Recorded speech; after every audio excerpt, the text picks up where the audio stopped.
जय शिव। ओम नमः शिवाय। आज संसार में आध्यात्मिक चिंतन की एक सही दृष्टिकोण होना और सही दृष्टिकोण पे हम लोगों को रह पाना ये नितांत आवश्यकता हो गई। मैं ये अबू धाबी दुबई के ये सादियात बीच का इस समुंदर किनार से मैं आप सभी लोगों को विनम्रता का साथ अभिवादन करता हुआ, एक मेरा 52 साल का उम्र होगी और 28 साल करीबन की आध्यात्मिक चिंतन के बाद एक चिंता अपने अंदर में एक उभर के आ गया कि अब इस आध्यात्मिक चिंतन की जो सही सच का स्थिति है उसको कैसे कायम किया जाए और संसार में ये जो ज्ञान होते हुए भी ज्ञान के कमी महसूस होना,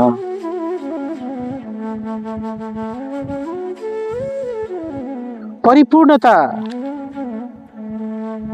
अपना ऊपर सब देखते हैं लेकिन खुद वो अपना को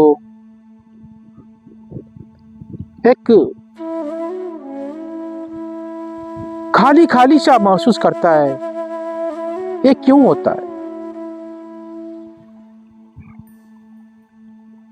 इसकी रीजनिंग, इसकी कारण अध्यात्म की सही ज्ञान, अध्यात्म की सही गहनता की ओर अपनी पहुंचता ना होना, कहीं ये तो अपनी विशेषता नहीं।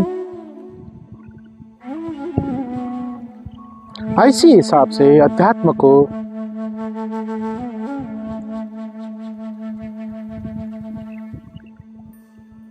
जन साधारण में आज के ये भागम भाग की जीवन में कैसे सरलता से, सहजता से इसको पहुंचाया जाए और ये सबके लिए एक समान, सबके लिए एक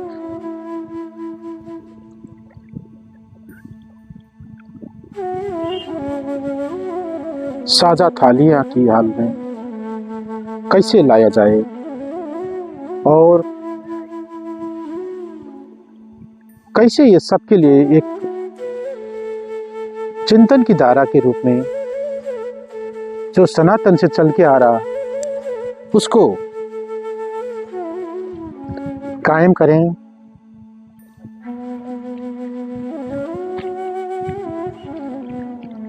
और माता पिता ईश्वर इसमें तादात्म्यता क्या है, इसके ऊपर एक साधक अपनी 27-28 साल की अनुभव से कुछ दे सके तो आज के ये भटकता हुआ जीवन, आज का ये भटकता हुआ समाज में थोड़ा सा भी शांति के हेतु थोड़ा सा भी काम हो सके तो मैं अपने जीवन को, मैं अपने गुरु को और मैं अपने माता पिता को और मेरा आराध्य भगवान शिव को साधुवाद कर सकता हूँ या कर सकने का अवसर होता। ऐसी ध्येय से, ऐसी भावना से ये चैनल को शुरुआत किया हूँ। ये मेरी पहली हिंदी भाषा में ब्लॉग भी आप बोल सकते हैं। इसके पहले मैं नेपाली भाषा में मेरा ब्लॉग क्लिप है और मैं पहली बार आप सभी हिंदू भाषी विश्व भर के समस्त आध्यात्मिक जनों को मैं अपना कोई अहंकार प्रदर्शन के हेतु से नहीं, बल्कि एक आध्यात्मिक साधना की, एक आध्यात्मिक चाहना की अपनी जो अनुभूति है वो शांति के हेतु, समाज के हित के हेतु काम आएगा। ये मेरी मान्यता, ये मेरी दृढ़ता, बस वही प्रस्तुत करने की चेष्टा कर रहा हूँ। और ऐसी चेष्टा मैं ये अबू धाबी दुबई में 12 साल से रहा हूँ। मेरे को क्या देखने को मिला, इधर हम लोग बहुत स्ट्रेस में रहते हैं। हम नेपाली हिंदी भाषी या अन्य भाषी जो अपना मुल्क छोड़ के, इधर परिवार छोड़ के, साथी संगी सबको छोड़ के इधर आते हैं। हमारा शरीर तो इधर आता है लेकिन मन हमारा उधर मुल्क में ही जाता है। वहाँ का अपना संस्कृति, अपना परंपरा, अपनी परिवार, अपना माँ बाप, ये सब छोड़ के हम इधर आ जाते हैं। और आने के बाद फिर इधर काम, और हम काम के हेतु आए हैं तो, और जो काम लगाएगा वो तो हमारा काम ही देखेगा। वो हमारा भावनात्मक संबंध को या भावनात्मक स्थिति को उससे इसका कोई लेना देना नहीं होगा। तो वो अपना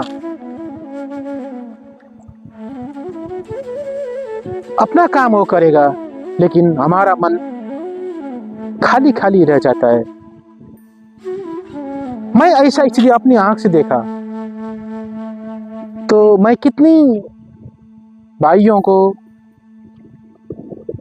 मैं स्ट्रेस में, मानसिक अवसाद की अवस्था में, डिप्रेशन की स्थिति में दवा या डॉक्टरी इलाज के बाद भी अपने को आध्यात्मिक चिंतन या आध्यात्मिक भावना की निष्क्रियता के कारण, ये मेरी विचार है, मेरा व्यक्तिगत विचार है, वो लोग और डिप्रेस्ड डे बाय डे होके जाते हैं। तो ये अच्छी बात नहीं। इसको कैसे हमारा जो सनातन, हमारा जो शांति के लिए मूल्य मान्यता के रूप में आए, हमारे पूर्वजों का जो मान्यता है, सर्वे भद्राणि पश्यन्तु सर्वे सन्तु निरामया, ऐसी भावना की विश्व शांति का ये जो हमारा सनातनी परंपरा है, इसकी छोटा सा, इसकी एक सहज रूप का एक स्वरूप जो मेरा अपना खुद प्रयोग या अनुभव से जो उतरा, उसको प्रस्तुत करना मुनासिब लगा। इसीलिए हिंदी भाषा में भी अपना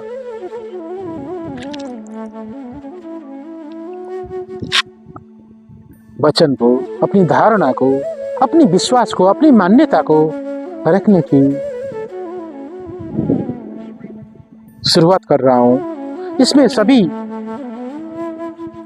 मेरा हिंदी भाषी विश्व भर के दर्शक श्रोता मेरे को सुझाव और निर्देशन की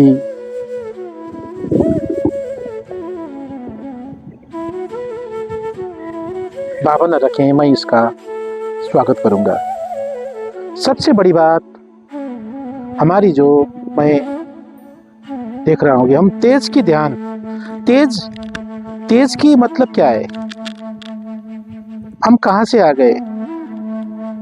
हम कितने लोग बोलते हैं हम तो भाई प्लेन चढ़ के मुल्क से आ गए। ठीक है भाई, तुम आ गए हो, मुल्क से आ गए हो, वहां से भी आ गए, ये भी एक खंडमय सत्य है। लेकिन सही तुम कहां से आए? जब तुम अपने आने की जगह तेज के स्वरूप में देखने लगोगे तब तुमको पता लगेगा, और तब तुम्हारा अपना जवाब, तुमको खुद एक हंसी आएगी कि तुम तो तेज का पुत्र हो, तुम तेज से आए हो, तुम्हारा पिता तेज है।